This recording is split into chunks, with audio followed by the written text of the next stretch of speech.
Now sports with Chris Dewar from the University of Illinois Sports Desk.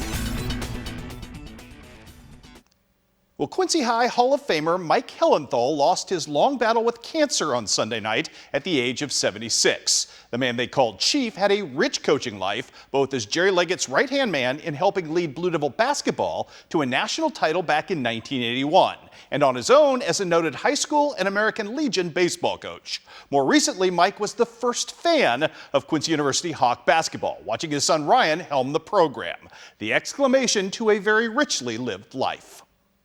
I had two things. So I go into practice early, I'll get shots up, and I'd talk to Mike Hellenthal. That was just kind of my agenda. And it was a true blessing to get to know him on a personal level. I was a young coach my first year at Quincy High School. I was an assistant basketball coach, so I got to meet Coach Hellenthal in that capacity. And first thing that struck me, and as I watched him over the years, was his passion for the sport and how hard he worked.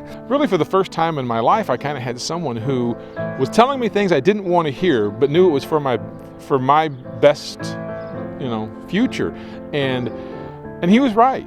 You know, everybody looks at Coach Leggett back in that era, but you have to understand Coach Hellenthal was there every step of the way as well. And what he did on the baseball diamond and with the Legion teams especially, they were so good, and they were always one of the top Legion teams in the Midwest. And for him to come back and to see him always perched up at underneath the big scoreboard at Quincy High watching the Blue Devil games, and that was just neat to see.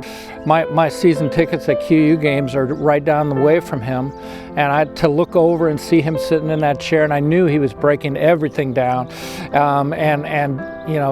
to see his intensity just sitting there in Memorial Gym. I mean, it's unbelievable, and yeah, it's a great thing that he came back and he got to see that. A few times during practice, it was always a good thing you look up at Mike Hellenthal, and if he gave you a thumbs up, you knew you were doing something right. You don't really realize it until you get older, but it was so nice to see someone who pushed me and challenged me when I was a kid really become a friend. The coolest thing for me was to be able to see the father-son bond that my coach Hellenthal had with his dad, and that was really special. He made a point of being at the 80-81 reunion, and leave it to him. I mean, he stood up and told the best stories, and people asked him questions, and you could see the passion that his players had for him. He was so proud of Ryan and what he was doing. He was so proud of all the accomplishments of his daughter. So for him to have a chance to reconnect with her back when he moved back to this area, for him to have a chance to watch his son start to build his own legacy out there at Quincy University he was just so happy for those guys. And so to sit there and watch him, knowing that he was in a little bit of pain, knowing that he wasn't at his best, but he was still going to be there for his kid, that's what great dads do.